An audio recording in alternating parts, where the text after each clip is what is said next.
차기 대권 주자가 전임 대통령들에 대해서 등짝을 찍는 그런 일들이 우리 대한민국 역사에 꼭 있었습니다.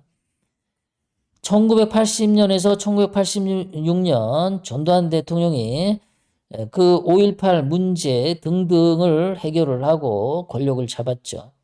그런데 아이러니하게도 박정희 대통령님의 그 명예를 위해서 그 범죄자들을, 살해자들을 잡았는데 정작 박정희 대통령 추도식을 자기 임기 동안에는 공식 금지시켰습니다. 네, 박정희 대통령님의 유산을 거부한 거죠. 박정희 대통령님이 유신체제 끌었고 박정희 대통령님이 경제 개발을 해서 대한민국을 잘 살게 했는데 그거를 긍정적으로 이렇게 떠받들면서 나는 박정희의 유산을 계승한다. 박정희 정신을 이어받는다. 내가 이렇게 해가지고 내가 죽더라도 나는 박정희 정신을 계승한다.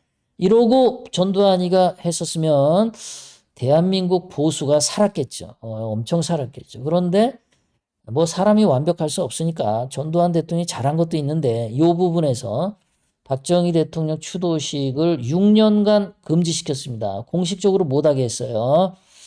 예, 그러니까 이게 뭔 얘기냐. 전두환 대통령은 제가 전두환 대통령이라고 대통령 호칭 붙이는 거는 전두환 대통령의 존경하는 마음이 있어서 그런 거예요. 자, 존경하는 마음을 갖고 약간의 비판을 하는 겁니다. 전두환 대통령이 그럼 왜 박정희 추도식을 공식 금지시켰냐? 박정희 대통령에 대한 부정적인 생각을 갖고 있었던 거죠.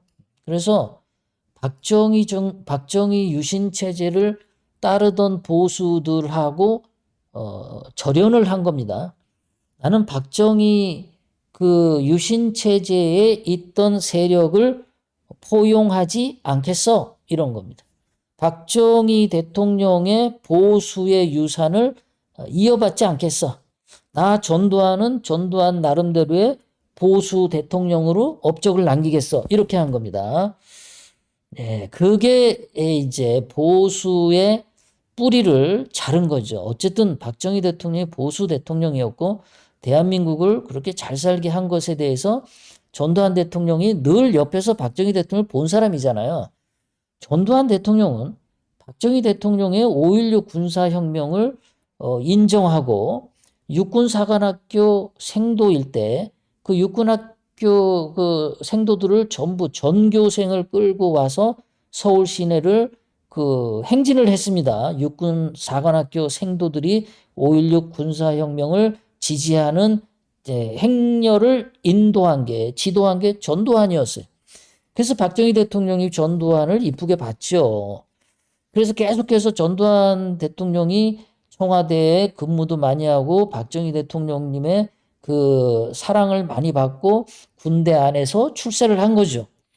그런데 돼가지고는 박정희 대통령의 유신 체제 세력을 안 받겠다, 안 받겠다. 추도식 공식 금지. 이게 이제 보수의 뿌리를 잘라버린 겁니다. 일종의 내가 새로운 보수의 나무가 되겠다. 이승만 박정희를 연결하는 그 보수의 뿌리는 나 안 받겠어. 이런 거였어요. 불행한 거죠. 긴 역사 속에서 보면은 상당히 저게 보수가 괴멸하는데 일단 여기서 이제 박정희 대통령님을 따르던 그 유신 세력들이 다 이제 은퇴하는 그런 계기가 되는 거예요. 보수의 뿌리가 잘린 거죠. 1988년 노태우가 대통령이 됐습니다. 노태우가 대통령이 돼가지고는 전두환을 백담사로 보내버려 유배를 보냈습니다. 친구였는데 전두환 덕분에 대통령까지 됐는데 인생 전체가 전두환 대통령 아니었으면 노태우의 인생은 없어요. 전두환이 있었기 때문에 노태우가 대통령까지 간 거란 말이에요. 그런데 대통령 되자마자 전두환을 욕하는 사람들이 많다고 전두환을 백담사를 보내서 노태우가 자기 인기를 유지하려고 한 거야. 마치 전두환 대통령이 박정희 대통령 세력을 다 추도식도 못하게 막 강제로 금지시켰어.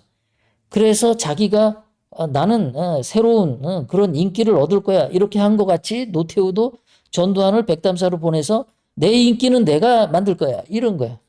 보수의 뿌리를 자꾸 발로 차버려. 끊어버려. 1995년 김영삼이가 대통령 되고 나서는 전두환 노태우를 둘 다 구속시켜. 보수의 뿌리를 완전히 감옥에 다 집어쳐 넣는 거지. 이게. 그러니까 보수는 늘 자기 뒤에 올라온 자들이 앞에 있던 보수 대통령들을 다 짓밟아. 다 짓밟아. 전임 보수 대통령의 정신을 계승한다. 이게 없어.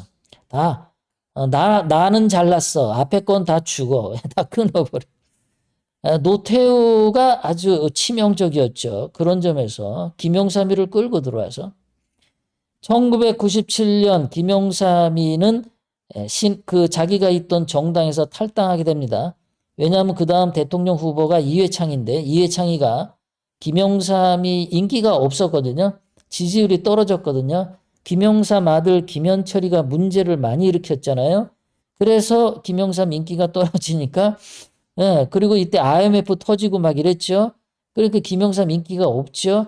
이회창이가 대통령이 돼야 되는데 대통령 후보가 됐는데 김영삼이가 있으면은 이회창이가 대통령 못 될 것 같아. 그래서 김영삼 너 탈당해. 그래서 김영삼이가 탈당해 했죠. 그러니까 이회창이가 아싸 이제부터는 내 세상이다. 다음번 대통령은 나 이회창이다. 이러고 좋아했는데 김영삼이가 앙심을 품고 이인재를 출마를 시켰죠. 이인재 출마시키고 김대중, 이회창, 이인재 셋이 나와가지고 표가 갈려가지고 이회창이 떨어졌죠. 그렇게 김영삼이가 고춧가루를 뿌린 겁니다. 김영삼이는 박정희 대통령 유산 다 짓밟고 전두환 노태우도 다 짓밟고 보수를 완벽하게 괴멸시킨 주인공이 김영삼이죠. 그 앞에부터 뿌리가 하나씩 잘려왔지만 김영삼 때 완벽하게 다 잘려버렸죠. 싹 다 잘려버렸습니다. 그 다음에 김대중이가 이제 대통령이 되었죠. 그 김대중이는 김영삼한테 요구할 게 없죠. 고맙죠. 너무너무 고맙죠. 자기를 대통령 시켜줬는데, 김영삼이는 그래도 편안하게 살다 죽었죠. 자, 김대중이가 이제 임기가 이제 끝날 때 되니까 노무현이 대통령 후보였는데, 김대중 너 나가라. 너 때문에 인기 없다. 김대중 아들 셋이 뇌물을 받아 처먹고, 홍삼 트리오가 말썽을 부리니까 김대중 인기가 떨어졌죠. 노무현이가 너 김대중 너 탈당해라.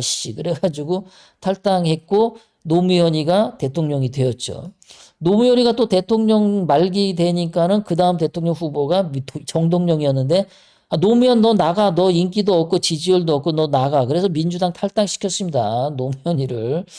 자, 너 그렇게 해서 정동영이가 됐냐? 정동영이가 떨어졌죠. 자, 이명박이가 됐는데 이명박이가 되어가지고는 노무현 조사를 하려고 했는데 노무현 조사를 하려고 했는데 노무현이가 자살해버렸죠. 자살인지 타살인지는 모르겠지만 부엉이 바위가 노무현 이맛박을 들이쳤는지 노무현이가 부엉이 바위에 갖다 부딪혔는지 그건 모릅니다. 안 봐서. 자, 어쨌든 그렇게 노무현이는 갔고 자, 2012년 11월 박근혜 대통령이 대통령 후보가 됐는데 이명박이가 임기 말에 인기가 엄청 떨어져 그 형 이상득이가 엄청 채쳐 먹다가 말썽이 많았죠. 그 아들 문제도 있었고 그래서 이명박이를 저거 탈당시켜야 된다. 옛날에도 다 탈당시켰다. 김영삼도 탈당시켰고 뭐 다 했다. 이렇게 해야 되는 거다. 이명박도 해자. 그래서 박근혜 대통령 당선된다. 막 이렇게 하니까 박근혜 대통령이 그런 식으로 정치하면 안 돼. 더럽게 정치하지 말어. 깨끗하게 해야 돼. 이래서 박근혜 대통령님이 대한민국 대통령 역사에서 그 나쁜 악연을 끊었죠. 이명박을 보호하고 이명박을 출당시키지 않고 명예를 보존시켜줬습니다.